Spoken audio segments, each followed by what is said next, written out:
Merci Monsieur le Président. Comme vous le savez, donc depuis le transfert des voiries et des espaces publics à la métropole, aujourd'hui la métropole gère 1480 km de voiries anciennement communales, 442 km de voiries anciennement départementales et près de 1250 ouvrages d'art. La délibération du 3 février 2017 avait permis au Conseil métropolitain de valider une délib 4 voiries des espaces publics et valider surtout des orientations sur cette thématique. L'axe 2 de la délibération 4 de la voirie des espaces publics intégrait les ouvrages d'art, mais y renvoyait aux conclusions des travaux de la CLEC qui n'avaient pas été encore entérinés. La présente délibération propose donc de détailler la politique d'ouvrage d'art dans l'axe 2 de la délibération 4 voiries que nous avons voté le 3 février dernier. Alors, vous le savez, il y a eu des inventaires qui ont été faits, transmis par les communes pour vérifier l'ensemble des ouvrages d'art. Et petit à petit, on s'est aperçu avec les échanges que le nombre d'ouvrages d'art augmentait. Au début, il y en avait 500, puis après 800, puis 900, puis là, on a 1200. Donc il y a eu un travail très fin qui a été fait, non pas parce que les communes ignoraient les choses, mais parce qu'il y avait des fois des murs de soutènement qui ont été découverts et d'autres complexités dans ces fameuses gestions. Donc aujourd'hui, nous sommes en train d'établir des fiches d'identité qui permettent de localiser tous les ouvrages, et tout ça est indispensable pour le bon fonctionnement des mobilités, puisque bien souvent, les ouvrages d'art permettent des franchissements de ponts, et lorsqu'il y a un pont qui ne va pas très bien, on peut avoir de gros dégâts. Ce qui est important de souligner, c'est que la CLEC du 2 mai 2017 a validé des principes, notamment pour des travaux liés aux dépenses de fonctionnement sur les ouvrages d'art. Mais elle a renvoyé sur les travaux d'investissement un espèce de 50-50 que l'on applique également aussi sur les espaces publics, notamment lorsqu'il s'agit des réaménagements.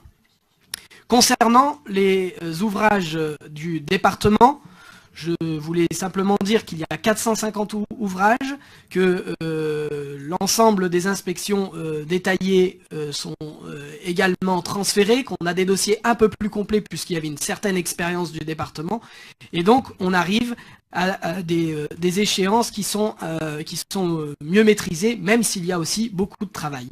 Il y a aujourd'hui d'identifier 3 millions d'euros par an dans la CLERT qui a eu lieu avec le département de l'Isère. Donc sur cette délibération-là, on propose 4 grandes orientations, 4 items. Le premier est mieux connaître le patrimoine des ouvrages d'art de la métropole.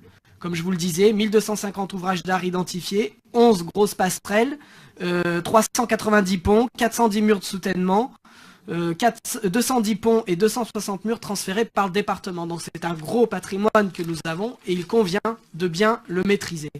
Le second item, ou la deuxième orientation, est surveiller et évaluer de manière régulière les ouvrages, pour plusieurs raisons. D'abord parce que cela permet de satisfaire les obligations réglementaires de la collectivité. Ensuite, de structurer un dispositif de surveillance adapté en fonction des moyens humains et des crédits affectés. Et enfin, de proposer au Conseil métropolitain une programmation de la surveillance et de l'inspection des ouvrages d'art cohérente. Tout ça, toutes ces propositions fixent l'ensemble des fréquences et du suivi et détaillées dans l'annexe 1 de la délibération. Le troisième item est assurer des entretiens courants et spécialisés réguliers des ouvrages d'art. Donc l'entretien consiste à intervenir sur une partie ou sur l'ensemble de l'ouvrage avant que celui-ci ne soit altéré. Il peut être programmé, si on arrive à faire cette programmation annuelle, ou inopiné, s'il y a une nécessité ou s'il y a une demande express. Il y a 2 types d'entretien. L'entretien courant qui ne nécessite pas beaucoup de technicité, ni d'équipement particulier.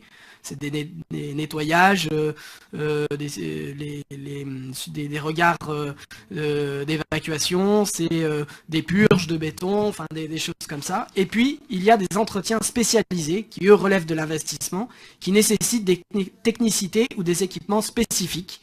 Et là, on rentre dans des plus gros travaux. Cette politique d'entretien est détaillée à l'annexe 2 de la délibération. Ce qui est important à dire, c'est que sur la période 2018-2020, on pourra atteindre 2,6 millions sur cette politique d'entretien.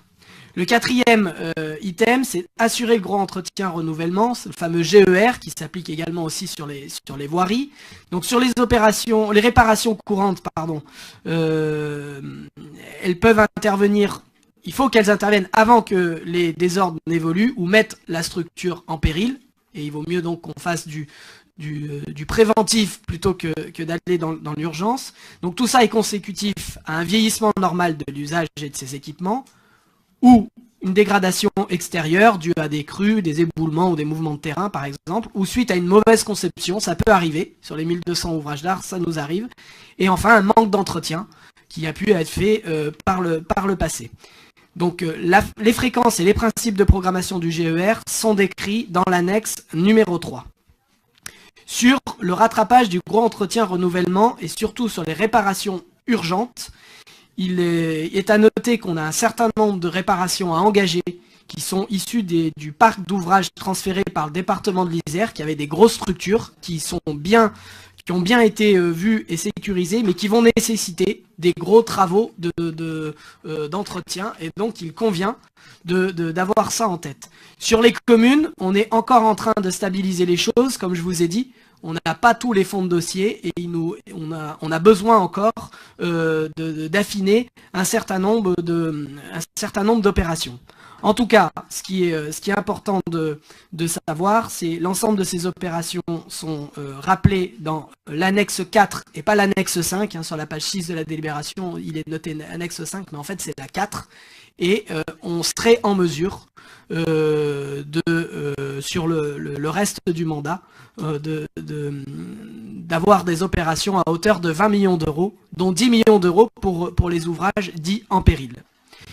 Dans la bonne gestion des ouvrages d'art, il nous manque un dernier petit item, mais qui fait partie, j'allais dire, intégrante des choses, c'est la question des ouvrages de gestion de risques naturels, c'est-à-dire tous les filets par bloc et autres choses qui nécessitent aussi une attention particulière. Et là, donc vous en avez sur un certain nombre de communes, hein, les maires qui ont à regarder ça le savent bien. Et là, on est encore sur des premières approches, mais on a estimé les besoins pour 2018 à 200 000 € en surveillance et entretien des ouvrages existants et 500 000 € pour le gros entretien et les travaux. Donc on est dans le cadre d'une délibération où on va pouvoir, avec les communes, être sur du préventif, et c'est ça qui est important. Il nous faut changer notre manière d'appréhender les ouvrages d'art. On ne peut plus être dans l'urgence, mais bien sur de la planification beaucoup plus raisonnée et maîtrisée.